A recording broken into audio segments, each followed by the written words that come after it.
अक्षरदास को जब जब भी मौका मिलता था संत समागम में जाने का, संतों के दर्शन करने का, सतगुरु का आशीर्वाद प्राप्त करने का, तब तब संत महात्माओं दास की जब नज़र जाती थी संत समागम में, तो बड़े बड़े प्यारे स्लोगन लिखे हुए होते थे।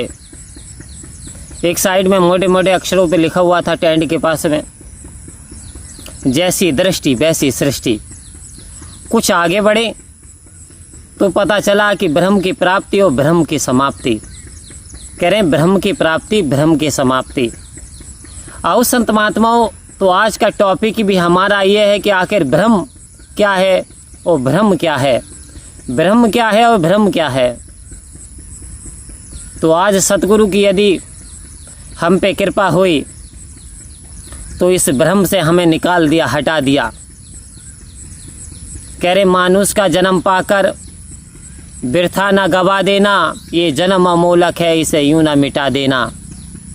कि हीरा जन्म जो तुझको मिला है ये लुटाने के काबिल नहीं है, तेरा हर श्वास अनमोल मोती जो गवाने के काबिल नहीं है। बड़ा सावधान कर दिया, सचेत कर दिया। और शहंशाह अवतार सिंह जी महाराज ने अवतार वाणी में कुछ शब्द की ऐसे इम्पोर्टेंट रचना की। कह रहे दांतों में फंस करके दाता ना भुला देना, ये जन्म अमोलक है इसे यूं ना गवा देना। कह रहे दांतें, अब ये दांतें क्या हैं? दांतें ये हैं जो परमात्मा ने आपको भोग भोगने के लिए जो कुछ वस्तुएं दी हैं। कह रहे ये भोग भोगने के लिए तो हैं, इस्तेमाल करने के लिए हैं, लेकिन इसमें उलझना नहीं है, इसमें फंसना नहीं है, इसमें रमना नहीं है, क्योंकि प्यारी से प्यारी वस्तु है।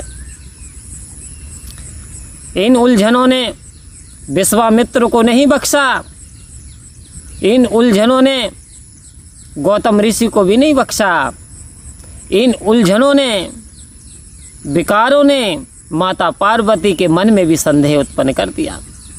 तो आओ संत महात्माओं, ये उलझने हैं, कह रहे इनमें नहीं फंसना है, ये सब के सब भ्रम हैं। इधर अवतार वाणी की लाइनें आ रही हैं।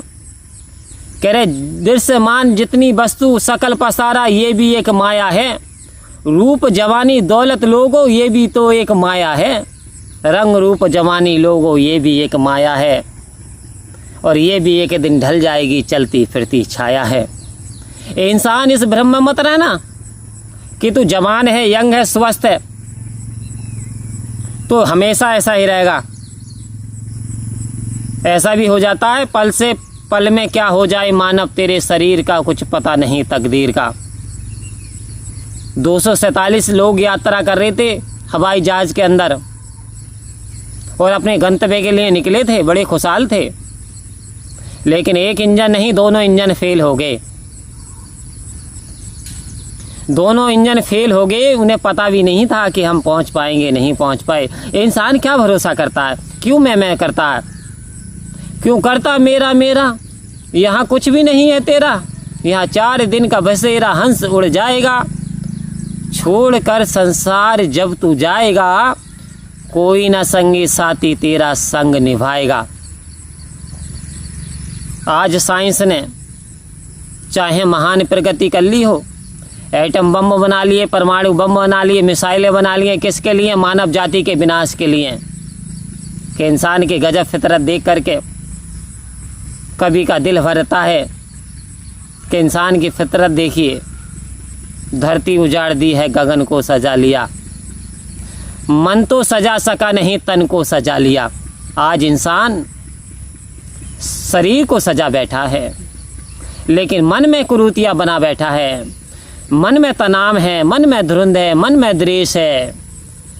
एक देश दूसरे देश से लड़ रहा है, आग ही आग का विस्तार है, मानव जाति का इस समय हास हो रहा है, त्राही त्राही मान मची हुई है, क्योंकि गोला बारूद ये नहीं देखता कि कहाँ जा कर के गिर रहा है।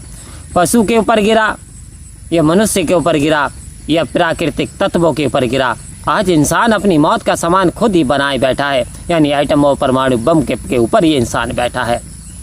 तो संत महात्मा कहते, संतों का महत्व जानिए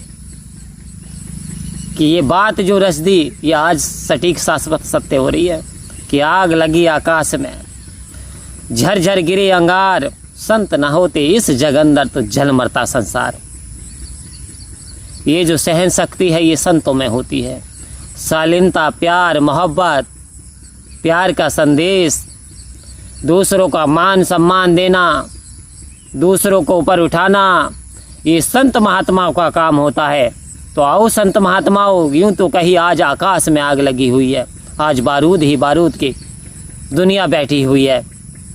तो सतगुरु कह रहे से भ्रम में मत रहना कि तू लाखों वर्ष जिएगा, पल से पल में क्या हो जाए मानव तेरे शरीर का कुछ पता नहीं तकदीर का।